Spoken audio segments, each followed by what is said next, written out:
قبیل خان کی موت کے بعد اس کا سوتیلا بھائی ہی قبیلے کا سردار تھا اور اس وقت وہ میری حراست میں تھا۔ نالے میں پڑی قبیل خان کی لاش دیکھ کر جہانداد غصے سے پاگل ہو گیا تھا۔ ان کی تینوں گاڑیوں کے دو دو پہیے میں نے بیکار کر دیے تھے۔ اس نے 2 گاڑیوں کے فالتو ٹائر لے کر ایک گاڑی کو سفر کے قابل بنایا اور اس میں قبیل خان کی لاش اور 2 زخمیوں کو لے کر واپس روانہ ہو گیا۔ باقی افراد کو اس نے ہمارا پیچھا کرنے کا حکم دے دیا تھا۔ اگلے دن قبیل خان کے جنازے کے بعد وہ اپنی پوری قوت کے ساتھ میدان میں اترا تھا۔ مجھے اور پلوشا کو اس نے پہاڑی پر چڑھتے دیکھ لیا تھا اور اتنا تو اسے معلوم تھا کہ گھات لگانے والے صرف 2 آدمی تھے۔ اس سے پہلے ثقلین خان کے بیٹے کی شادی میں قبیل خان کے جن آدمیوں نے ہمیں دیکھا ہوا تھا انہوں نے پہلے سے اپنے ساتھیوں کے سامنے ہمارا حلیہ بیان کیا ہوا تھا۔ اس طرح 2 + 2 4 کر کے ان کے سامنے ہم دونوں بطور قبیل خان کے قاتل ظاہر ہو گئے تھے۔ رستے میں جن آدمیوں نے ہمیں اس طرف آتے دیکھا تھا ان سے انہیں ہمارے جانے کی سمت معلوم ہو گئی تھی۔ اب یہ ہماری بے وقوفی یا سستی تھی کہ ہم نے 2 راتیں وہاں گزار دی تھیں، جس کی وجہ سے انہیں ہمارے قریب آنے کا موقع مل گیا تھا، ورنہ ہم حرکت میں رہتے تو کسی محفوظ جگہ پر پہنچ گئے ہوتے۔ انعام خان سے تفصیل معلوم کرتے ہی میں پلوشا کی طرف متوجہ ہوا۔ اس کا کیا کریں؟ اس نے گلوک پسٹل کی نال انعام خان کی طرف کرتے ہوئے 2 بار ٹریگر دبا دیا۔ ٹھک ٹھک کی آواز کے ساتھ وہ چہرے پر خوف اور دہشت کے اثرات سجائے پیچھے کی طرف گر گیا۔ 2 گولیاں اس کی چھاتی میں لگی تھیں۔ اسے مار کر وہ اطمینان بھرے انداز میں بولی، اس کے علاوہ کیا کر سکتے ہیں؟ میں نے کہا اب یہاں سے نکلنا ایک مسئلہ ہوگا، ویسے کچھ اندازہ نہیں کہ ہم کس جگہ پر ہیں۔ نفی میں سر ہلاتے ہوئے وہ بولی، میرا خیال ہے چھت پر چڑھ کر جائزہ لیتے ہیں، شاید کچھ اندازہ ہو جائے۔ میں نے کہا ٹھیک ہے، تم اوپر چڑھ کر جائزہ لو، پھر نکلتے ہیں۔ وہ یوں بھی زنانہ لباس میں تھی، کسی کی نظر اس پر پڑ بھی جاتی تو کوئی خاص فرق نہ پڑتا۔ ایک مرتبہ پھر اپنے چہرے کے گرد دوپٹہ لپیٹتے ہوئے وہ باہر نکل گئی۔ گھر کے ایک کونے میں لکڑی کی سیڑھی لگی ہوئی تھی، اسی کے ذریعے وہ چھت پر چڑھنے لگی۔ میں ان کا آئی کام آن کر کے سن لینے لگا۔ آئی کام آن کرتے ہی مختلف قسم کی آوازیں آنے لگی۔ ایک دوسرے کو اپنی جگہ کے بارے میں بتانے کے ساتھ ساتھ وہ تازہ صورتحال سے بھی آگاہ کر رہے تھے۔ 400-500 افراد اس علاقے میں پھیل کر گھر گھر کی تلاشی لے رہے تھے۔ اس کے ساتھ وہ درختوں کے جھنڈ اور غاروں وغیرہ کی چھان بین بھی باریکی سے کر رہے تھے۔ برے پھنسے ذیشان میاں، میں خود کلامی کے انداز میں بڑبڑایا۔ پلوشا ابھی تک چھت پر تھی۔ میں نے انعام خان کے ساتھی کی لاش بھی گھسیٹ کر اسی کمرے میں پھینکی اور اپنا سامان باہر نکال کر کمرے کے باہر سے وہی ٹوٹا ہوا تالا لٹکا دیا۔ اسی اثنا میں پلوشا بھی نیچے اتر آئی تھی۔ میں بے صبری سے مستفسر ہوا، کیا کچھ پتا چلا؟ وہ بولی، تھوڑا بہت اندازہ تو ہو گیا ہے، لیکن ارد گرد کافی آدمی گھومتے ہوئے نظر آ رہے ہیں اور کسی بھی لمحے ان دونوں کی طرح کوئی اور بھی یہاں پہنچ سکتا ہے۔ میں نے کہا میرا خیال ہے نکل چلتے ہیں، تم انہی کپڑوں میں ٹھیک ہو؟ میں بیرٹ کو چادر کے اندر لپیٹ کر گٹھری کے انداز میں اٹھا لیتا ہوں، تم اپنی کلاشنکوف دوپٹے کے نیچے چھپا لینا۔ اس نے کلاشنکوف کندھے سے لٹکا کر اوپر دوپٹہ لیتے ہوئے کہا، ٹھیک ہے، لیکن سنائپر رائفل کی گٹھری مجھے اٹھانا پڑے گی، کیونکہ مقامی رواج کے مطابق سامان عورتوں نے سر پر اٹھایا ہوتا ہے۔ غیرت مند مرد کے پاس اس کی مردانگی کی نشانی فقط ہتھیار ہوتا ہے۔ آخری فقرہ اس نے طنزیہ انداز میں کہا تھا۔ میں نے کہا اچھا یہ لو۔ میں نے چادر میں لپٹی ہوئی بیرٹ اس کی جانب بڑھا دی۔ رائفل اور تھیلے کو اکٹھا باندھ کر اس نے مہارت سے سر پر رکھا اور چل پڑی۔ میں نے بھی باریک چادر سر پر پگڑی کی طرح باندھی اور اس کے پیچھے قدم بڑھا دیے۔ باہر نکل کر میں نے بیرونی دروازے کی کنڈی میں بھی تالا پھنسایا اور ہم درختوں کی آڑ لے کر چل پڑے۔ نالے میں اترنے کی بجائے ہم ڈھلان پر نالے کے متوازی سفر کرنے لگے۔ ہماری کوشش تھی کہ درختوں سے باہر نہ نکلیں۔ دشمن سے اچانک سامنا ہونے کے تدارک کے لیے میں نے سائلنسر لگا گلوک اپنے ہاتھ میں رکھا تھا۔ بریٹا بھی میرے پاس موجود تھا، لیکن اس پر سائلنسر نہیں تھا۔ البتہ پلوشا کے پاس قبیل خان سے چھینا ہوا جو قیمتی پستول تھا اس پر بھی سائلنسر لگا ہوا تھا، مگر اس میں گولیاں کم تھیں۔ پلوشا مجھ سے 2-3 قدم آگے چل رہی تھی۔ یوں ہی آگے پیچھے ہم گھنٹہ بھر چلتے رہے۔ اسی دوران میں نے آئی کام مسلسل آن رکھا تھا۔ اس کے شور کے تدارک کے لیے میں نے ایئر فون کی لیڈ لگا کر کان میں اڑسی ہوئی تھی۔ پچھلے 2-3 منٹ سے مسلسل انعام خان اور یامین خان کو پکارا جا رہا تھا۔ یامین خان یقیناً اس موٹے انعام کے ساتھی کا نام تھا۔ ایک جگہ وہ جھاڑیوں کے جھنڈ سے باہر نکلی اور ایک دم ٹھٹک کر رک گئی۔ میں اسے کچھ پوچھنے ہی لگا تھا کہ اپنا دوپٹہ جھاڑی کے کانٹوں سے چھڑانے کے بہانے وہ پیچھے مڑی اور ہلکی سرگوشی میں بولی، 2 آدمی ہیں۔ یہ کہہ کر وہ دوبارہ آگے بڑھ گئی۔ میں وہیں جھاڑیوں میں دبک گیا۔ آئی کام سیٹ آف کر کے میں نے جیب میں ڈالا اور گلوک 19 کو تیار حالت میں پکڑ لیا۔ اسی وقت میرے کانوں میں ایک کرخت آواز پڑی، اوئے لڑکی کہاں جا رہی ہو؟ جواباً پلوشا نے لوچدار آواز میں کہا، ڈیرازل جا رہی ہوں۔ اب مجھے یہ معلوم نہیں تھا کہ ڈیرازل واقعی کوئی قریب میں آبادی موجود تھی یا اس نے یوں ہی فرضی نام لیا تھا۔ اسی کرخت آواز والے نے دوبارہ پوچھا، رستے میں تم نے 2 آدمی تو نہیں دیکھے؟ نہیں کہہ کر وہ آگے چل پڑی۔ میں نے احتیاط سے جھاڑی کی اوٹ سے جھانکا۔ وہ اطمینان سے آگے بڑھتی جا رہی تھی جبکہ 2 مسلح آدمی اس سے چند قدم کے فاصلے پر کھڑے اسے گھور رہے تھے۔ पलवशा के झाड़ियों में रूपोश होते ही एक मर्तबा फिर वो आगे बढ़े और दाएं बाएं निगाहें दौड़ाते हुए मुझसे 20-25 कदम के फासले पर से गुजरते चले गए। उनके थोड़े दूर जाते ही मैं उठकर एहतियात से आगे बढ़ गया। मेरी निगाहें अब भी जाने वालों की तरफ निगरान थीं।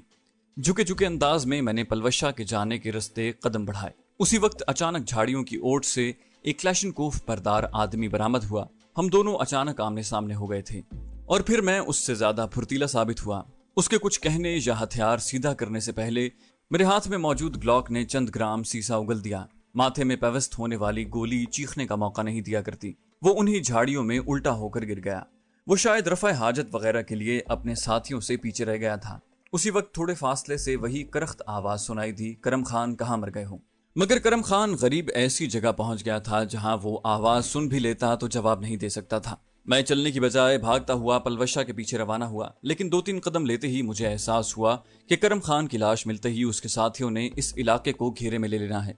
इसकी बजाय अगर मैं उन दोनों को भी हलाक कर देता तो लाजिमन फिलफौर होने वाले ताकुब से जान छुड़ा सकता था, क्योंकि जब तक उन तीनों की लाशें दरियाफ्त न होती किसी को हमारा ख्याल नहीं आ सकता था। ये सोचते ही मैं फौरन उन दोनों के जाने की समत दौड़ पड़ा। वो 100-200 गज से दूर नहीं गए थे। झुके झुके अंदाज में पंजों के बल दौड़ता हुआ मैं उस तरफ बढ़ा। उनमें से एक ने फिर मकतूल करम खान को पुकारा और मुझे उनकी जगह के बारे में अंदाजा लगाने में आसानी हो गई। दरख्तों और झाड़ियों के झुंड मुझे छुपकर उनके करीब जाने में मदद दे रहे थे। वो अपने साथी के इंतजार में 2 हमवार पत्थरों पर बैठ गए थे। अलबत्ता उनका रुख पीछे की तरफ ही था। अपने हथियार उन्होंने गोद में रख लिए थे। मैं एकदम झाड़ियों की ओट से बाहर निकला। उनमें से एक उस वक्त बोतल से मुंह लगाकर पानी पी रहा था। दूसरे को भी हैरत का झटका लगा, मगर उसके संभलने से पहले ग्लॉक की गोली अपना काम कर चुकी थी। ठक की आवाज आई और अपने साथी के नीचे गिरकर एड़ियां रगड़ने की आवाज सुनकर दूसरे ने बोतल होंठों से हटाई और इससे पहले कि सूरत हाल उसे वाजे होती, ग्लॉक की गोली उसे तमाम दुनियावी परेशानियों से दूर ले गई। उनके करीब जाकर मैंने बारी बारी दोनों को टांगों से पकड़कर झाड़ियों में फेंका ताकि उन्हें आसानी से तलाश न किया जा सके, और वो वापस मुड़कर दौड़ पड़ा। करम खान नामी आदमी कुदरती तौर पर झाड़ियों में गिरा। पलवशा के जाने की समत मुझे मालूम थी। मैं उसी तरफ आगे बढ़ता गया। मुझे ज्यादा दूर नहीं जाना पड़ा था। थोड़ी दूर ही मुझे वो तशवीशनाक हालत में खड़ी नजर आई। बड़े बड़े खतरों में मैंने उसके चेहरे पर परेशानी नहीं देखी थी, लेकिन उस वक्त वो काफी परेशान नजर आ रही थी। मुझ पर नजर पड़ते ही उसकी परेशानी बरहमी में तब्दील हो गई। कहाँ रह गए थे? मालूम है कितनी परेशान हो रही थी मैं। मैंने कहा मजबूरी थी, उन खबीसों से टाकरा हो गया था। मैं उसके पूछे बगैर उसे तफसील बतलाने लगा। सारी बात सुनते ही वो बोली, फिर उस तरफ चलो। सम तब्दील करते हुए वो ऊपर चढ़ने लगी। उसके पीछे कदम बढ़ाते हुए मैंने आई कॉम ऑन करके उसकी लीड कान में लगा ली थी। एक आदमी अपनी जगह के बारे में बता रहा था कि वो उस वक्त कहाँ है। उसके चुप होते ही एक दूसरी आवाज आई जो पहले वालों को हुक्म दे रही थी कि इनाम खान और जामीन खान इस इलाके में गायब हो गए हैं और अब मुखाबरे पर उनकी तरफ से कोई जवाब नहीं आ रहा। उन्हें ढूंढो कि कहाँ मर गए हैं। ठीक है कमांडर, पहली वाली आवाज में अदब का अंसर नुमाया था। उसके बाद कमांडर किसी असफंद यार को पुकारने लगा, मगर असफंद की तरफ से कोई जवाब ना आया। 2-3 बार असफंद असफंद कहकर उसने शेरदिल और करम खान का नाम पुकारना शुरू कर दिया। करम खान का नाम आते ही मेरी समझ में आ गया था कि वो थोड़ी देर पहले मेरे हाथों अंजाम को पहुंचने वाली पार्टी को पुकार रहा है। थोड़ी देर उन्हें पुकारने के बाद वो खामोश हो गया था। पलवशा के कदमों की रफ्तार बहुत तेज हो गई थी। वो किसी लोमड़ी की तरह पहाड़ की बुलंदी सर करती थी। बाज़ औक़ात तो मुझे उस पर रश्क होता। खुद को बहुत सख्त जान समझने के बावजूद मैं इन पहाड़ों में बमुश्किल उसके साथ कदम मिला पाता था। पहाड़ की बुलंदी पर पहुंचते ही वो दूसरी समत नाले में उतर गई। दूसरी तरफ के नाले में दरख्त न होने के बराबर थे, इसलिए वो नाले में चलने की बजाय अगली चढ़ाई चढ़ने लगी। मुशक्कत की वजह से हमारा पसीना धारों की सूरत में बह रहा था। अगली चढ़ाई के दरमियान में काफी घने दरख्त मौजूद थे। हम उन्हीं दरख्तों में आगे बढ़ने लगे। थोड़ा सा आगे बढ़ते ही मुझे नाले पर 3 आदमी उसी समत हरकत करते नजर आए जिस तरफ हम रवाना थे। मैंने पलवशा को उस तरफ मुतवज्जे किया। कहकर वो रुक गई थी। ऊपर चढ़ते हैं। वो चूंकि इस इलाके को मुझसे ज्यादा जानती थी, इसलिए मैंने मशवरा देने पर इक्तिफा किया। अस्बात में सर हिलाते हुए उसने ऊपर की जानिब कदम बढ़ा दिए। अचानक आई कॉम में मुझे एक आदमी की घबराई हुई आवाज आई। वो इनाम खान और जामीन खान की लाशें मिलने के बारे में कमांडर को बताते हुए ये वजाहत कर रहा था कि दोनों मरे हुए हैं और ज्यादा देर नहीं हुई। सारी बात सुनते ही कमांडर मुख्तलिफ पार्टियों को उस इलाके को घेरने का हुक्म देने लगा। नीचे नाले में सफर करने वाले दोनों आदमी भी मुझे पीछे मुड़कर तेजी से वापस हरकत करते नजर आए। मैंने पलवशा को सूरत हाल से आगाह किया। फिलहाल वो पीछे ही मुतवज्जे रहेंगे। हम जितना जल्दी हो सके यहाँ से निकल जाएं उतना ही बेहतर है। बुलंदी पर पहुंचकर हम दूसरी जानिब उतर गए। वजीरिस्तान में 4 सू पहाड़ ही पहाड़ हैं और हर पहाड़ से कई नाले निकलकर मुख्तलिफ समतों में बहते हैं। नाले बिल्कुल हाथ की लकीरों की तरह फैले हुए हैं। खुश्क और बहते नालों की बहुतात के अलावा वहाँ दरख्त भी बहुत ज्यादा हैं, इसलिए किसी छुपने वाले को तलाश करना इतना आसान नहीं होता। लेकिन उसके साथ ये मसला भी है कि मकामी आबादी में कहीं पनाह लेने की सूरत में ढूंढने वालों को आसानी रहती है, और अगर हम मकामी आबादी में न जाते तो खाने पीने के लिए कहाँ से कोई चीज पैदा करते। जिस इलाके में हम मौजूद थे वहाँ उस वक्त तक पाक आर्मी नहीं पहुंची थी। पाक आर्मी उन दिनों ज्यादातर वाना और उसके मजाफात में ऑपरेशन कर रही थी। कुछ आगे की पहाड़ी बुलंदियों पर भी पाक आर्मी ने अपनी पोस्टें बना ली थी, मगर वहां तक आने जाने के लिए बगैर QRF क्विक रिएक्शन फोर्स के हरकत नहीं की जाती थी। वहां तक जाने वाले आर्मी के काफिलों पर भी दहशतगर्द चारों तरफ से हमले करते थे। दूसरी जानिब उतरने से पहले पलवशा ने यह कहकर जनाना घाघरा और दुपट्टा फेंक दिया कि दोहरे लिबास की वजह से उसे सख्त गर्मी लग रही है। मैंने बैरेट का थैला जबरदस्ती उससे लेकर अपनी पीठ पर पहन लिया। मेरे पास कबील खान के आदमियों से छीनी हुई क्लैशनकोफ थी, जबकि उसने अपनी क्लैशनकोफ उठाई हुई थी। स्नाइपर राइफल से चलते फिरते फायर करना मुश्किल होता है। क्लैशनकोफ असॉल्ट राइफल है, इससे ब्रस्ट और सिंगल राउंड फायर किए जा सकते हैं। इस वजह से हरकत में रहते हुए उसका इस्तेमाल बेहतरीन रहता है। गो हमारे पास बरेटा और ग्लॉक जैसे बेहतरीन पिस्तौल भी मौजूद थे, लेकिन पिस्तौल हमेशा करीब की लड़ाई में अच्छे रहते हैं और कारकर्दगी में क्लैशनकोफ पिस्तौल से कहीं बेहतर होती है। ये और बात कि एक ग्लॉक पिस्तौल की कीमत से कई क्लैशनकोफें खरीदी जा सकती हैं। नीचे उतरते हुए एकदम हमारे सामने एक शख्स दरख्तों के झुंड से बरामद हुआ। पलवशा ने क्लैशनकोफ सीधी की ही थी कि मैंने चीख कर कहा, ठहरो। वो एकदम रुक गई। दरख्तों के झुंड से बरामद होने वाला आदमी भी हमें देखकर परेशान हो गया था। वो मकामी आदमी था। पलवशा ने उससे उस जगह के बारे में दरियाफ्त किया और उसके जवाब देने पर पूछने लगी, वशलाम गांव यहाँ से कितनी दूर है? वो दूर एक पहाड़ की जानिब इशारा करते हुए बोला, उस पहाड़ की दूसरी जानिब वशलाम है, यहाँ से 10-12 किलोमीटर फासला होगा। मैंने पूछा, यहाँ कोई अजनबी अफराद आपने देखे हैं? वो बोला, हाँ, कुछ लोग हमारे गाँव में आए थे और वो एक लम्हा रुक कर वो हमसे नजरें चुराते हुए बोला, किसी को तलाश कर रहे थे। एक गहरा सांस लेते हुए पलवशा मेरी जानिब मुतवज्जा हुई। इसका क्या करें? मैं बेचारगी से बोला, एक बेगुनाह आदमी का हम क्या कर सकते हैं? इस मर्तबा उसने उर्दू में कहा, कहीं बांध देते हैं। उसके मुंह से अंग्रेजी और उर्दू बहुत ही प्यारी लगती थी। मेरे होंठों पर खिलती हंसी देखकर वो बुरा मनाते हुए बोली, क्या गलत भूल गई हूँ? मैंने कहा, नहीं, इसे यूं ही छोड़ देते हैं, ये ना हो बंदे बंदे ही पूरा हो जाए। ठीक है। इस बात में सर हिलाते हुए वो उस अजनबी की जानिब मुतवज्जे हुई। तुम्हारे लिए बेहतर तो यही होगा कि किसी को हमारे बारे में ना बताना। दूसरों की दुश्मनी में टांग अड़ाने वाले उमूमन घाटे में रहते हैं। वो फौरन पलवशा से मुत्तफिक हो गया, किसी को नहीं बताऊंगा जी, जाओ। उसे सर के इशारे से जाने का कहकर वो मेरे साथ आगे बढ़ाई। हम एक मर्तबा फिर आगे रवाना हो गए थे। इसी दौरान मुझे आई कौम में एक बंदे की घबराई हुई आवाज सुनाई दी। वो करम खान की लाश मिलने की बाबत कमांडर को बता रहा था। वो जगह उन्होंने हमें तलाश करने के लिए घेरी थी। हम तो उन्हें न मिल सके, अपने साथी की लाश उन्हें मिल गई थी। चंद मिनट बाद उन्हें दूसरी लाश भी मिल गई और फिर तीसरी भी।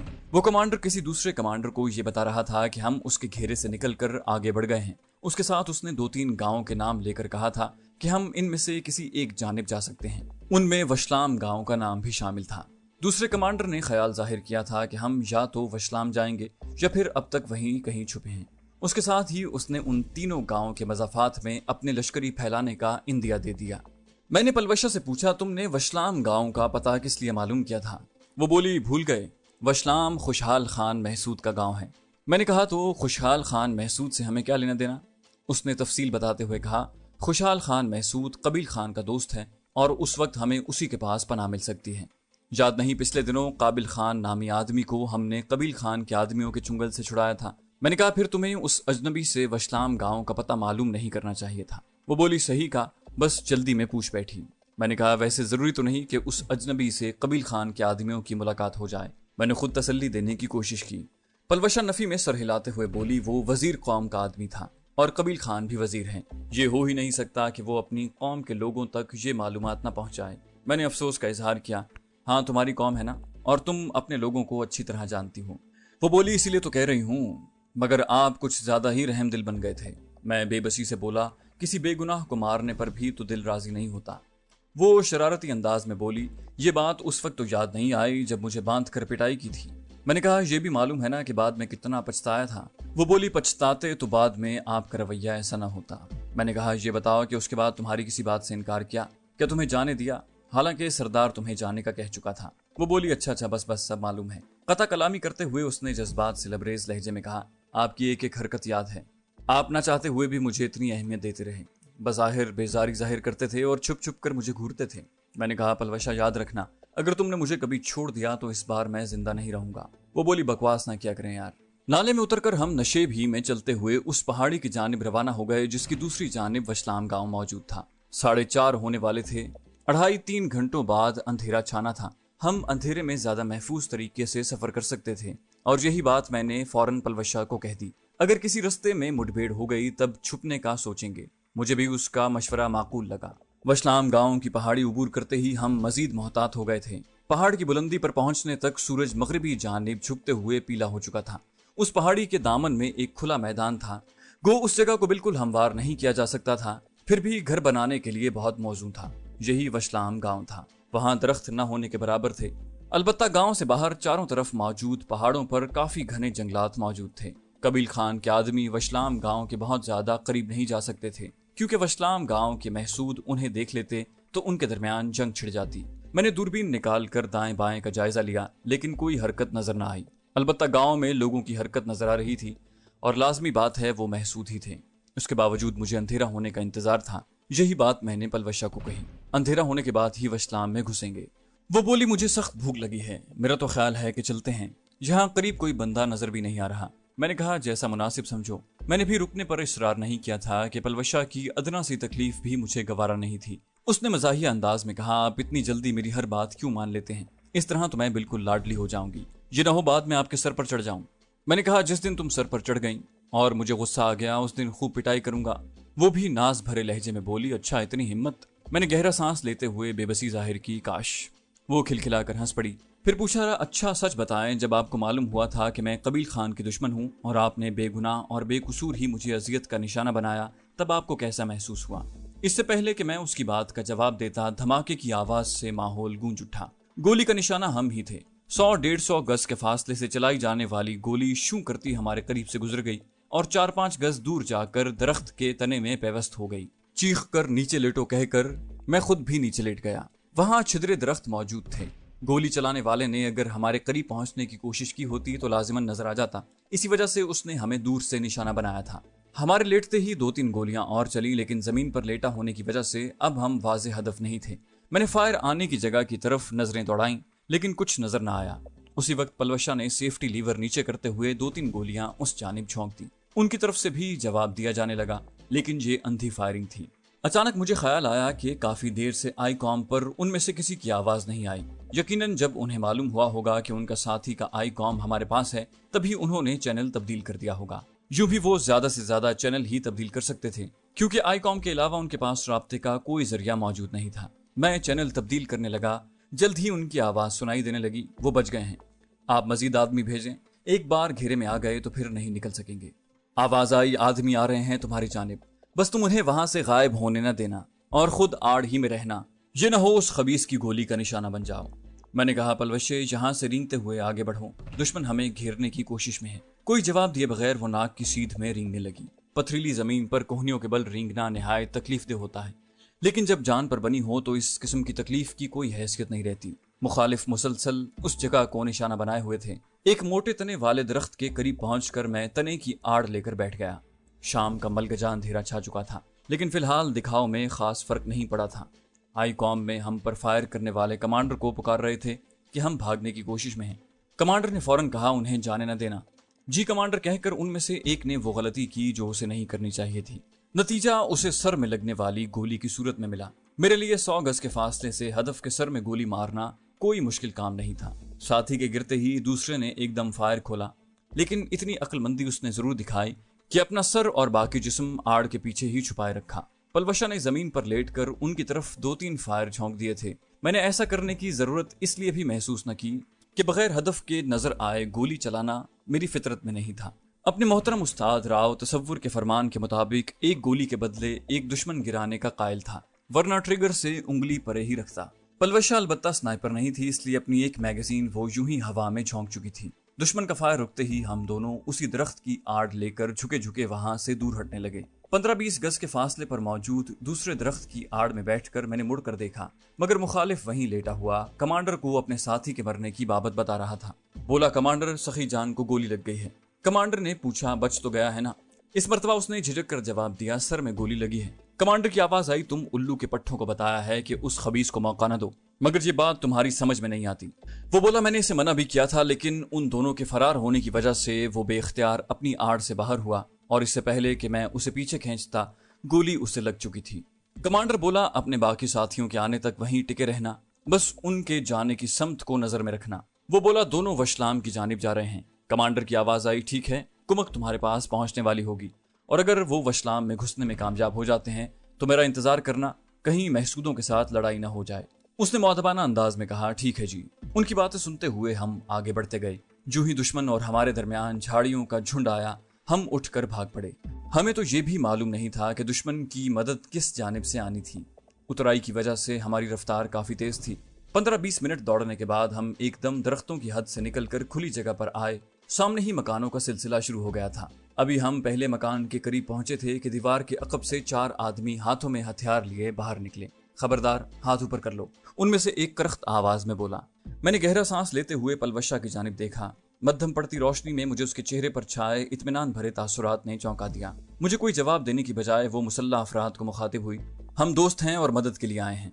जिसने हमें ललकारा था उसने कहा, पहले अपना तारुफ करवाओ। वो बोली, हमारा तारुफ सरदार खुशहाल खान का मामूजाद भाई काबिल खान महसूद करवाएगा। इस मर्तबा उसके लहजे में पहली वाली तुंदी गायब थी और बोला, आ जाओ। हम अपने हथियार कंधे से लटका कर उनके करीब हो गए। मुझसे मुसाफा करके उन्होंने पलवशा की जानिब भी मुसाफे का हाथ बढ़ाया। वो बेतकल्लुफी से तमाम से मुसाफा करने लगी।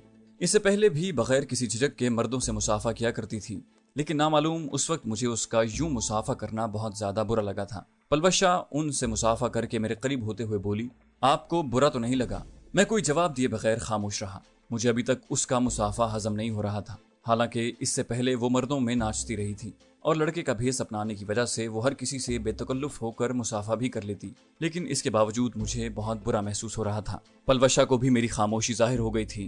क्या बात है? मेरा हाथ थामते हुए उसने धीमे से पूछा। इस बार भी मैंने कोई जवाब न दिया। वो बोली, राजू, क्या इतना एतबार नहीं है? उसकी आवाज सरगोशी में ढल गई थी। कहते हैं मोहब्बत करने वाले बगैर बताए एक दूसरे के एहसासात जान लेते हैं, और मेरे दिल की बात जानते हुए उसने इस मकूले को सच्चा साबित कर दिया था। बोली, अच्छा, आइंदा किसी से हाथ नहीं मिलाऊंगी। मेजबानों की परवाह किए बगैर उसने मेरा हाथ खींचकर मुझे रोक लिया। हमारे मेजबानों के होंठों पर मुस्कुराहट दौड़ गई। उनमें से एक दबी आवाज में दूसरे साथी से कहने लगा, लड़का होकर लड़कियों की तरह बात कर रहा है। उसकी आवाज मेरे कानों तक पहुंच गई। मैं उसे नजरअंदाज करता हुआ पलवशा को मुखातिब हुआ, पागल न बनो, मैं खफा नहीं हूँ। वो जज्बाती लहजे में बोली, कहा था ना मेरी गलतियों और कोताहियों को माफ कर देना, और खुदारा इस तरह नजरअंदाज न करना। मैंने कहा, पागल ना हो तो, और मैं उसे अपने साथ चलाने लगा। हमारे मेजबान फिर रहनुमाई के लिए आगे बढ़ गए। वो सीधा हमें खुशहाल खान की वसी बैठक में ले गए थे। कबील खान के आदमियों के साथ हमारे फायरिंग के तबादले की वजह से वो उस वक्त बैठक में ही मौजूद था। चंद और अफराद भी बैठक में बैठे हुए थे, जबकि हमें लाने वालों को उन्होंने सूरत हाल मालूम करने के लिए जंगल की तरफ रवाना कर दिया था, जिन्हें हम रास्ते में मिल गए थे, और वो हमारे साथ ही वापस मुड़ आए थे। खुशहाल खान की बैठक के वसी सहन में चारों अतराफ में चारपाइयां रखी हुई थी। मैंने जाते ही खुशहाल खान और हाजरीन महफिल से मुसाफा किया। पलवशा अलबत्ता एक जानिब खामोशी से खड़ी रही। उसकी तरफ से पहल न होती देखकर किसी ने भी अज खुद उससे हाथ मिलाने की कोशिश न की। हमें लाने वालों में से एक ने आगे होकर खुशहाल खान को बताया कि हम उसके मामूजाद भाई काबिल खान के दोस्त हैं और फायरिंग करने वाले हम ही हैं। बैठें। खुशहाल खान ने हाथ के इशारे से हमें एक चारपाई पर बैठने का इशारा किया और हमारे बैठते ही पूछा, आप लोग हमारे इलाके में क्यों फायरिंग कर रहे थे? मेरे ख्याल में चूंकि कबील खान के आदमी तलाशी लेने के लिए वशलाम गांव में नहीं आए थे, इसलिए खुशहाल खान को असल सूरत हाल मालूम नहीं थी। बल्कि कबील खान के आदमी अगर वहां आते भी तो किसी ने उन्हें गांव की तलाशी लेने की इजाजत नहीं देनी थी। मैंने कहा, फायरिंग हमने नहीं, कबील खान के आदमी कर रहे थे। हमने तो अपने बचाव के लिए जवाबी फायरिंग की थी। उसने मानी खेज लहजे में पूछा, क्या मामला है? दूसरा दिन है, कबील खान वजीर के आदमी आसपास के इलाकों में किसको ढूंढ रहे हैं, बल्कि अब तो उन्हें जहादाद खान के लश्करी कहा जाएगा। मैंने कहा, वो कबील खान के कातिल को तलाश करते फिर रहे हैं।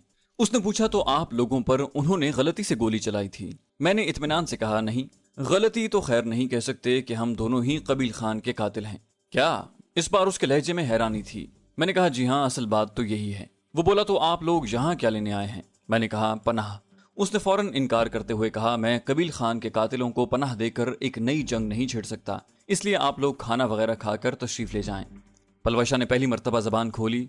قبیل خان آپ کا بھی تو دشمن تھا۔ پلوشہ کو کم سن لڑکا سمجھتے ہوئے خوشحال خان نے اس کی بات کو درخور اعتنا نہیں جانا تھا۔ وہ بولا بچے آپ ان باتوں کو رہنے دیں، آپ کا بڑا بات کر رہا ہے۔ میں نے کہا چلو یہی بات میں دہرائی دیتا ہوں، دشمن کے دشمن تو دوست ہوتے ہیں نا۔ وہ مسکرایا تو میں نے کب آپ لوگوں کو دشمن سمجھا ہے؟ میرے کہنے سے پہلے بیٹھک کا صحن السلام علیکم کی آواز سے گونج اٹھا۔ آنے والا قابل خان تھا، وہی قابل خان جس کی جان ایک مرتبہ ہم دونوں نے بچائی تھی۔ صحن میں جلتی ٹیوب لائٹس کی روشنی میں اس نے ہمیں پہچاننے میں دیر نہیں لگائی تھی۔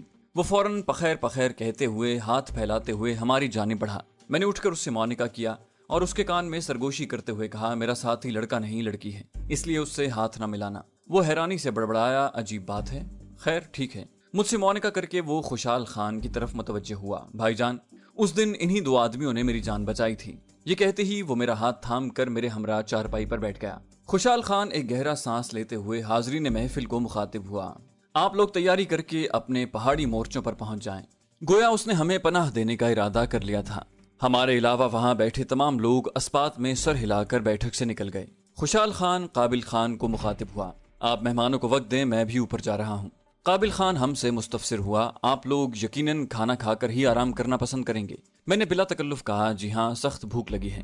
وہ بولا ٹھیک ہے، میں کھانا لاتا ہوں، پھر گپ شپ کرتے ہیں۔ وہ بھی بیٹھک سے نکل گیا۔ قابل خان کے جاتے ہی میں پلوشہ کو مخاطب ہوا، یہ گھروں کو چھوڑ کر پہاڑوں پر چڑھنے کی منطق میری سمجھ سے بالاتر ہے۔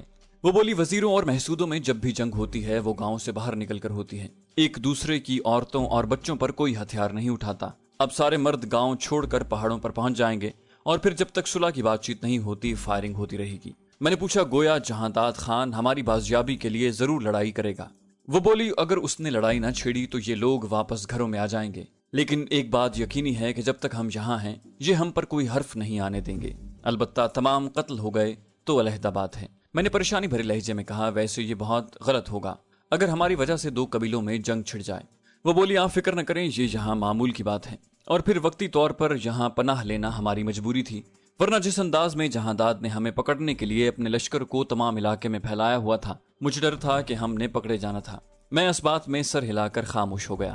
وہ میرا دایاں ہاتھ اپنے دونوں ہاتھوں میں لے کر سہلانے لگی۔ پرمشقت زندگی گزارنے کی وجہ سے اس کے ہاتھ عام عورتوں کی طرح نہیں تھے، اس کے باوجود اس کے ہاتھوں میں ایک کشش تھی۔ ایک لمحہ خاموشی کے بعد اس نے محبوبانہ انداز میں پوچھا قابل خان کو میرے لڑکی ہونے کے بارے میں بتلا رہے تھے؟ میں نے کہا ہاں، کیونکہ میں نہیں چاہتا تھا کہ وہ بعد میں تم سے بھی گلے ملے۔ قریب کھسک کر وہ میرے کندھے پر سر رکھتے ہوئے ناز بھرے لہجے میں بولی ایک دم میرے بارے میں اتنا زیادہ حساس کیسے ہو گئے؟ میں نے کہا اپنی چیز کے بارے میں حساس ہونا پڑتا ہے۔ وہ بولی میں تو پہلے دن سے آپ کی تھی، بس آپ ہی جان چھڑانے کی کوششوں میں تھے۔ میں نے کہا جان چھڑانا پڑتی ہے کیونکہ ایسے خطرناک کھیل میں جذباتی لگاؤ اور زیادہ خطرناک ہو جاتا ہے۔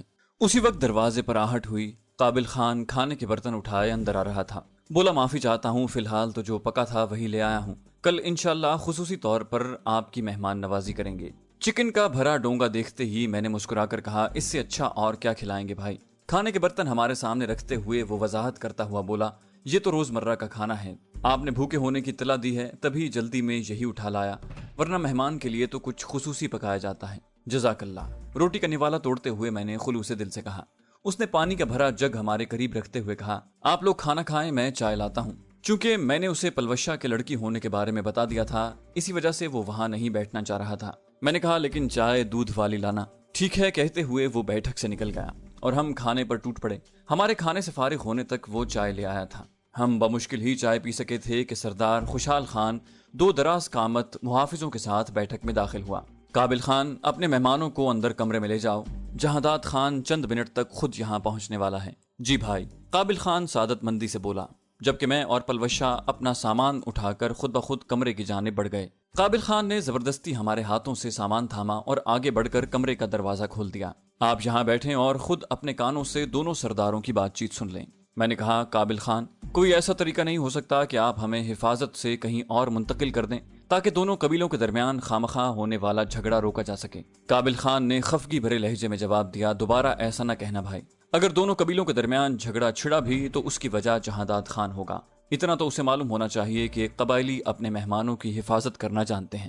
میں نے کہا میرا یہ مطلب نہیں تھا۔ قابل خان نرمی سے مسکراتا ہوا باہر نکل گیا۔ آپ ہر قسم کے مطلب کو رہنے دیں بھائی۔ تھوڑی دیر بعد ہی جہانداد خان اپنے محافظوں کی میت میں وہاں پہنچ گیا۔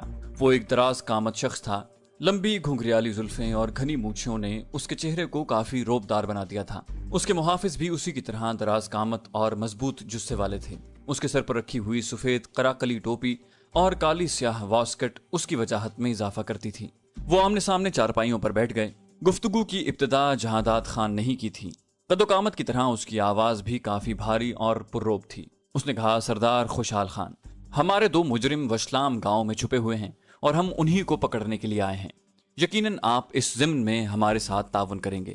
خوشحال خان نے کہا، سردار جہانداد خان، جب ایک قبائلی سردار کسی کو پناہ دیا کرتا ہے تو وہ یہ نہیں دیکھتا کہ پناہ گزین مجرم ہے یا بے گناہ۔ وہ بس اپنے پاس مدد کی درخواست لے کر آنے والے شخص کی مدد کرتا ہے۔ اور جہاں تک تعلق ہے ان افراد کا جو ابھی تھوڑی دیر پہلے یہاں پہنچے ہیں، تو وہ پناہ گزین نہیں بلکہ میرے محسن ہیں، اور محسنوں کی حفاظت کی جاتی ہے، انہیں قتل نہیں کروایا جاتا۔ جہانداد خان بولا، وہ دونوں میرے بھائی قبیل خان کے قاتل ہیں، اور دونوں قبائل کے درمیان ہونے والا امن معاہدہ اس بات کا متقاضی ہے کہ آپ ہمارے مجرموں کو پناہ نہ دیں۔ ایسی باتوں سے معاہدے ٹوٹ جایا کرتے ہیں، اور میں نہیں چاہتا کہ ایسی چھوٹی سی بات پر ہمارا معاہدہ باقی نہ رہے۔ جہانداد خان کے لہجے میں ایک بڑے قبیلے کے سردار ہونے کا زوم تھا۔ اس کی باتوں کے پس پردہ واضح دھمکی شامل تھی کہ اگر خوشحال خان اس کے دشمنوں کو اس کے حوالے نہیں کرے گا تو وہ وشلام پر حملہ کر دے گا۔ خوشحال خان ٹھہرے ہوئے لہجے میں بولا، کیا امن معاہدے میں کوئی ایسی شک شامل تھی کہ کسی بھی آدمی کو پناہ دینے کے لیے ہم دوسرے قبیلے کی مرضی کے محتاج ہوں گے؟ یا اس سے پہلے علام خیل کا سردار کسی کو پناہ دینے سے پہلے مجھے مطلع کیا کرتا تھا؟ جہانداد خان بولا، بات کسی کی نہیں، لالا قبیل خان کے قاتل کو پناہ دینے کی ہو رہی ہے، اور یقیناً اگر ہم وشلام کے سردار کے قاتل کو پناہ دیتے تو آپ نے بھی ہم سے یہی مطالبہ کرنا تھا۔ خوشحال خان نے کہا، تو کیا آپ ہمارے مطالبے پر اپنے پاس پناہ گزین کسی شخص کو ہمارے حوالے کر دیتے؟ اس کے لہجے میں طنز کی بو صاف محسوس ہو رہی تھی۔ جہانداد نے بے پرواہی سے کہا، کبھی ایسا موقع آیا تب دیکھا جائے گا۔ خوشحال خان نے کہا، جہانداد، آپ علام خیل کے نئے سردار بنے ہیں، کم از کم قبیل خان کے کیے گئے فیصلوں کو نہ بھولیں۔ زیادہ عرصہ نہیں گزرا، 1.5 سال پہلے ہی سردار قبیل خان ہمارے ایک دشمن کو پناہ دے چکا ہے، بلکہ وہ شخص آج بھی آپ کا لشکری ہے۔ جہانداد نے کہا، ٹھیک ہے، میں وہ آدمی آپ کے حوالے کرنے کو تیار ہوں، آپ ہمارے دشمن ہمارے حوالے کر دیں۔ خوشحال خان نے کہا، یقیناً آپ کا فیصلہ ایک قبائلی سردار کی شان کے خلاف ہے۔ ہم نے اپنے دشمن کا مطالبہ اسی لیے قبیل خان سے نہیں کیا تھا کہ وہ کسی بھی صورت ہمارے دشمن کو نہ لوٹاتا۔ اور یاد رکھنا جہانداد خان، قبائلی سردار جب کسی کو پناہ دیتا ہے تو ہر سود و زیاں کو پس پشت ڈال کر دیتا ہے۔ ہم اپنے دشمن کی طاق میں ہیں، جب بھی وہ علام خیل کی حدود سے باہر ہمیں ٹکرایا بچ نہیں پائے گا۔ اور یہی مشورہ میں آپ کو بھی دوں گا کہ آپ کے بھائی کے قاتل جب وشلام کی حدود سے نکل جائیں تب آپ ان کے ساتھ جو سلوک کرنا چاہیں ہم دخل انداز نہیں ہوں گے۔ جہانداد نے تصدیق چاہنے کے انداز میں کہا، اس کا مطلب ہے آپ انکار کر رہے ہیں؟ خوشحال خان نے کہا، سردار جہانداد، یقیناً آپ کا یہ سوال ایک قبائلی سردار کی شان سے دور ہے۔ جہانداد نے بگڑے ہوئے لہجے میں کہا، خوشحال خان، میں یہاں قبائلی سردار کی خصوصیات پر سبق پڑھنے نہیں آیا، مجھے ہاں یا نہ میں جواب دیں۔ خوشحال خان نے اس کے غصے کی ذرا بھر پرواہ نہ کی، میں جواب دے چکا ہوں۔ جہانداد نے غصے بھری نگاہ خوشحال خان پر ڈالی اور کھڑا ہو گیا۔ اس نے اپنے سامنے پڑے قہوے کی پیالی اور خشک میوہ جات کی ٹرے کو ہاتھ تک نہ لگایا تھا۔ چند لمحے اسے گھورنے کے بعد وہ غضبناک لہجے میں بولا، خوشحال خان، یاد رکھنا اس سب کے ذمہ دار تم ہوگے۔ خوشحال خان نے سلجھے ہوئے لہجے میں جواب دیا، جہانداد خان، ہر آدمی اپنے فعل کا جواب دے خود ہی ہوتا ہے، میں صرف قبائلی روایات کا پاس رکھ رہا ہوں، اور الحمدللہ میں اس بارے میں کسی بھی ثالث کا فیصلہ ماننے کو تیار ہوں۔ البتہ آپ کی طرف سے کسی بھی قسم کی کارروائی کا رد عمل ظاہر کرنا ہمارا بنیادی حق ہے، اور اس کی ذمہ داری یقیناً آپ پر ہوگی نہ کہ ہم پر۔ جہانداد خان نے مزید کوئی بات کیے بغیر بیرونی دروازے کی جانب قدم بڑھا دیے۔ اس نے خوشحال خان سے الوداعی مصافحہ کرنے کی ضرورت محسوس نہ کی تھی۔ میں نے پلوشہ سے پوچھا، اب یہ یقیناً وشلام پر حملہ کرے گا؟ جہانداد خان کے بیٹھک سے نکلتے ہی ہم دونوں پیچھے ہٹ کر چارپائی پر بیٹھ گئے تھے۔ تھوڑی دیر بعد قابل خان اندر داخل ہوا۔ آپ لوگوں نے یقیناً علام خیل کے نئے سردار کی گھٹیا باتیں سن لی ہوں گی۔ میں نے اس بات میں سر ہلایا، جی۔ پلوشہ البتہ خاموش بیٹھی رہی۔ قابل خان بولا، آپ لوگ اب آرام کریں، انشاءاللہ صبح ملاقات ہوگی۔ یہ الفاظ اس کے ہونٹوں پر تھے کہ کلاشنکوف کی تڑتڑاہٹ سنائی دی۔ کسی نے ٹریگر کو مکمل دبایا ہوا تھا، اور اس وقت تک دبائے رکھا جب تک کہ میگزین خالی نہیں ہو گئی۔ میں نے سوالیہ نظروں سے قابل خان کی جانب دیکھا۔ وہ چہرے پر دھیمی مسکراہٹ سجاتے ہوئے بولا، یہ جہانداد خان کی طرف سے اعلان جنگ تھا۔ मैंने पूछा यानी वो अब गांव पर हमला करेगा? वो बोला नहीं, हमारे यहाँ मुकाबला सिर्फ मर्दों के दरमियान होता है। अब उसके बाद वो वशलाम गांव के किसी भी मर्द को गोली का निशाना बना सकते हैं। इसी तरह हम भी जहादात के किसी लश्करी को निशाना बना सकते हैं। अलबत्ता ना तो वो वशलाम गांव की हुदूद में दाखिल होंगे और ना हम अलाम खेल में दाखिल होंगे। इस लड़ाई में औरतें, बच्चे और बूढ़े मर्दों को कुछ नहीं कहा जाता। मैंने कहा वैसे ये उसूल तो काबिल तारीफ है। शायद कहकर वो जाने के इरादे से मुड़ा। मैंने जल्दी से कहा मेरा ख्याल है कि मैं भी आपके साथ चलता हूँ। वो बोला नहीं, इस वक्त आपकी कोई जरूरत नहीं। फिलहाल तो गांव के ज्यादातर मर्द पहाड़ों पर पहुंचकर मोर्चे बनाने में लगे हुए हैं। कुछ पुराने मोर्चों की मुरम्मत करेंगे। असल लड़ाई सुबह की रोशनी के बाद ही शुरू होगी। अंधेरे में तो बस एमुनिशन जाया करने वाली बात होती है। मैंने पूछा आप किस वक्त जाएंगे? वो बोला मैं आप लोगों को नाश्ता करवा कर उधर का रुख करूंगा। मैंने कहा फिर ठीक है। मैं उसके साथ मुत्तफिक हो गया था क्योंकि एक रात की नींद लेकर हम ताज़ा दम हो सकते थे। वो अस्सलाम वालेकुम कहता हुआ रुखसत हो गया। दरवाजा अंदर से कुंडी करते हुए हमने 2 चारपाइयों पर कब्जा जमा लिया। सारे दिन की भाग दौड़ के बाद जिस्म आराम का तकाजा कर रहा था। एक अच्छी नींद लेकर मैं अगले दिन की लड़ाई के लिए खुद को अच्छी तरह तैयार कर सकता था। मेरा इरादा पलवशा को वहीं छोड़कर लड़ाई में हिस्सा लेने का था। मैं नहीं चाहता था कि उसे कोई अदना सी भी तकलीफ पहुंचे। हालांकि ये बात मैं अच्छी तरह जानता था कि उसके अंदर हिम्मत और हौसला कूट कूट कर भरा हुआ है। वो एक तरबियत याफ्ता कमांडो से कम सलाहियतें नहीं रखती। इसके बावजूद मैं उसे लड़ाई में झोंकने पर खुद को तैयार नहीं कर पा रहा था। अलबत्ता इतना मुझे मालूम था कि उसने बहुत मुश्किल से राजी होना था और उसे राजी करने के लिए जरूरी था कि मैं कोई अच्छी सी तरकीब सोच लेता। सबसे बेहतर तो यही था कि मैं उसे अपनी खफगी से डरा कर लड़ाई में हिस्सा लेने से रोकता। इसी उधेड़-बुन में मेरी आंखें बंद होने लगी और फिर मैं नींद की मीठी वादियों में खो गया। अचानक दूर कहीं क्लैशनकोफ की तड़तड़ाहट उभरी और मेरी आंख खुल गई। रात के 2 बज रहे थे। कमरे में अभी तक ट्यूबलाइट जल रही थी। मेज पर पानी का भरा जग और ग्लास रखा था। पानी का ग्लास भरते हुए मैंने पलवशा की जानिब देखा। वो गहरी नींद में थी। उसके चेहरे पर छाई मासूमियत नींद में और ज्यादा बढ़ गई थी। अचानक कसमसाते हुए उसने करवट बदली और उसका मलिह चेहरा मेरी आंखों के सामने से हट गया। मैंने काफी देर हाथ में थामा ग्लास मुंह से लगाया। पानी पीकर मैंने ग्लास मेज पर रखा। उस वक्त न जाने क्यों मेरा दिल कर रहा था कि मैं पलवशा के चेहरे को फिर से देखूं। मेरी निगाहें उसके मलिह चेहरे की तरफ देखती रहीं और इसी तरह घूरते घूरते मैं एक बार फिर नींद की वादियों में खो गया। मेरी दोबारा आंख अजान की आवाज से खुली थी। पलवशा अभी तक नींद में थी। मैं कमरे से बाहर निकलकर बैठक के एक कोने में बने बैतुल खला की जाने बढ़ गया।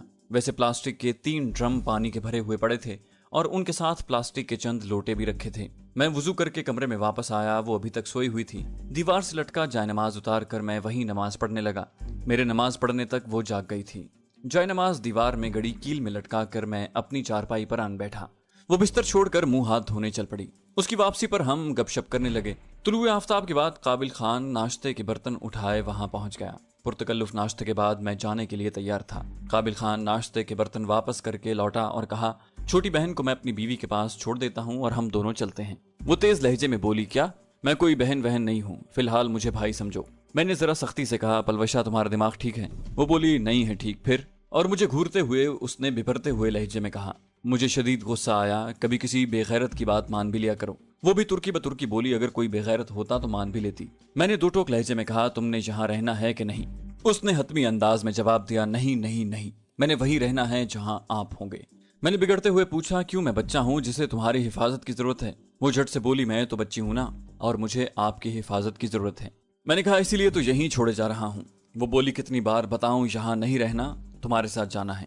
मैंने कहा ठीक है जो मर्जी आए करो। वो काबिल खान को मुखातिब हुई काबिल भाई आप 1 मिनट के लिए हमें अकेला छोड़ सकते हैं? वो बाहर जाने लगा। क्यों नहीं? मैंने उसे रोकने की कोशिश की, कोई जरूरत नहीं है, मगर वो बाहर निकल गया। मेरा रूखा लहजा उससे बर्दाश्त नहीं हो पाया था। वो बोली मैं सचमुच रूठ जाऊंगी। मैंने खुश्क लहजे में कहा तो मना किसने किया है? और स्नाइपर राइफल का थैला पीठ पीछे डाल दिया। वो अजीब से लहजे में कहते हुए बोली आपसे नहीं जिंदगी से। उसने जेब से कबील खान वाला पिस्तौल निकाल कर कनपटी से लगा लिया। मेरा दिल जैसे हल्क में आ गया था। मैं तड़प कर आगे बढ़ा और उसके हाथ से पिस्तौल छीनकर उसके चेहरे पर 2 थप्पड़ जड़ दिए। बेवकूफ, अहमक, जाहिल। मेरे मुंह में जो आया मैं बकता गया। मेरे थप्पड़ों और अल्फाज का उस पर जरा भी असर न हुआ।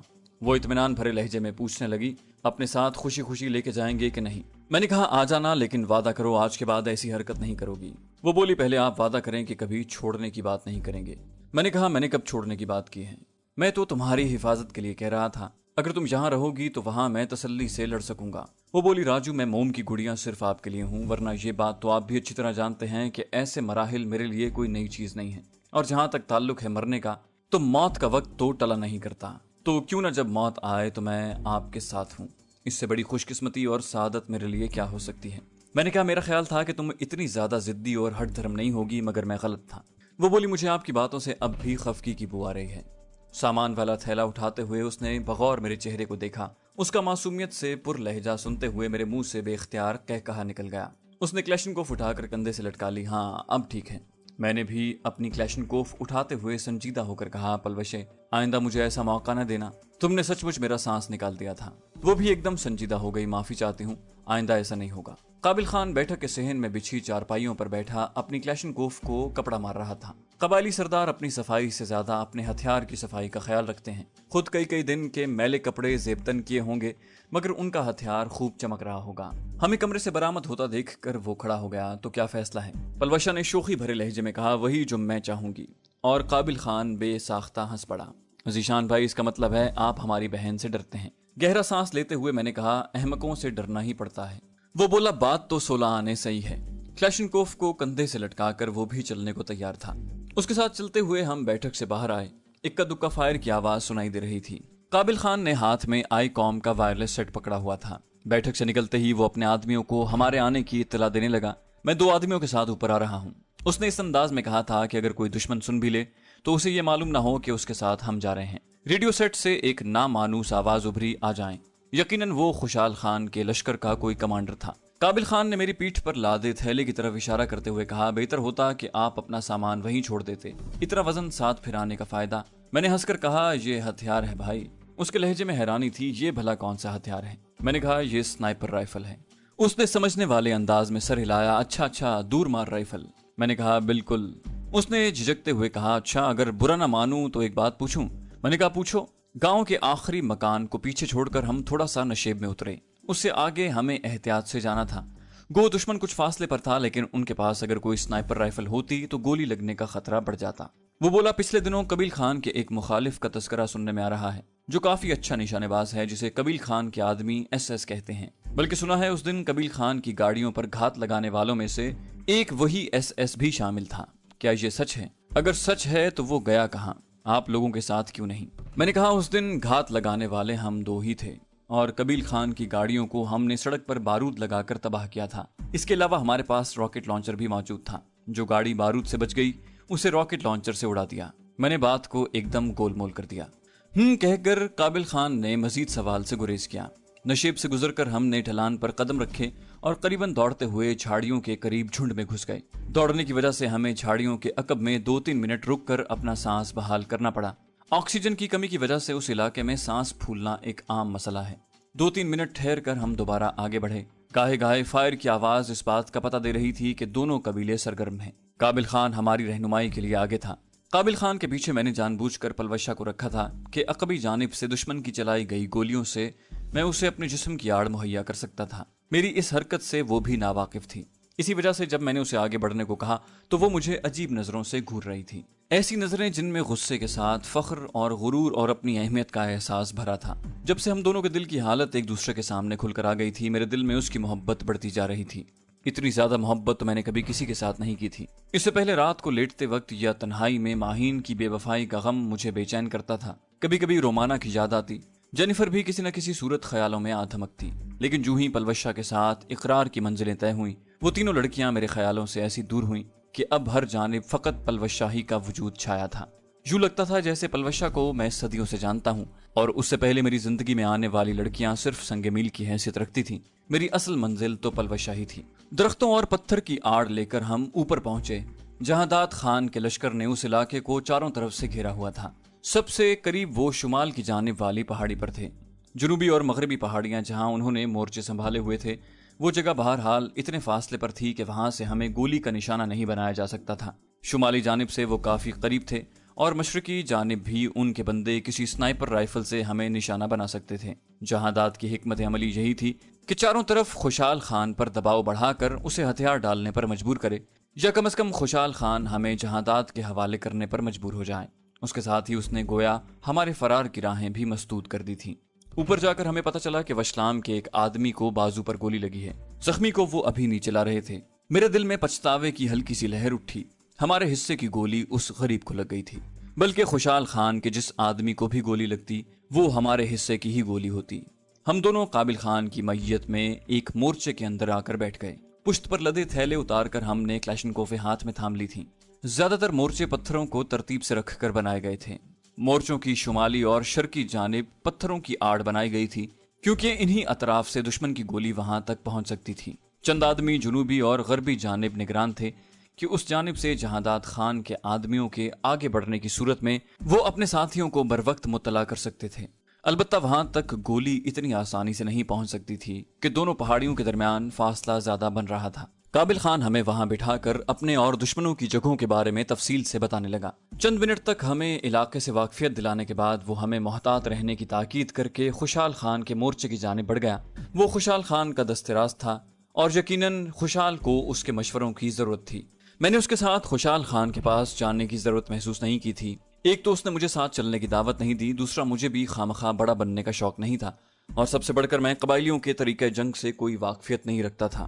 پلوشا نے کہا، دیکھو اکیلے بیٹھ کر کوفت زدہ ہوتے رہتے، اب اتنا حسین ساتھی پاس موجود ہے، اس کو دیکھ کر دل بہلاتے رہو۔ قابل خان کے تھوڑا دور جاتے ہی پلوشا نے شرارت بھرے لہجے میں کہا، عجیب لڑکی تھی، برملا اپنی تعریفوں پر شروع ہو جاتی۔ اپنی خوبصورتی اور حسن پر ہر لڑکی کو فخر ہوتا ہے، لیکن زیادہ تر لڑکیاں ایسی ہوتی ہیں جو چاہتی ہیں کہ ان کا چاہنے والا ان کی تعریف کرے۔ بذات خود وہ اپنے کو جھوٹ موٹ عام سی شکل و صورت کی لڑکی کہہ کر چاہتی ہیں کہ ان کا محبوب انہیں جھٹلاتے ہوئے ان کی تعریف میں رتب اللسان ہو جائے، جبکہ جہاں ایسی کوئی بات نہیں تھی۔ پلوشا بڑے دھونس سے خود کو پیارا اور خوبصورت کہتی، اور اس کا ایسا کہنا مجھے بھی زیادہ مسرور کر دیتا۔ میں نے منہ بناتے ہوئے پوچھا، تمہیں خوبصورت کس نے کہا ہے؟ وہ شوق سے بولی، بھول گئے؟ میں نے اسے چھیڑتے ہوئے کہا، تم بھی مذاق کو سچ سمجھ لیتی ہو۔ وہ بولی، جی جی میں جانتی ہوں کتنا مذاق تھا۔ میرے جواب دینے سے پہلے ہی شمالی جانب سے کلاشنکوف کے مسلسل گرجنے کی آواز آئی۔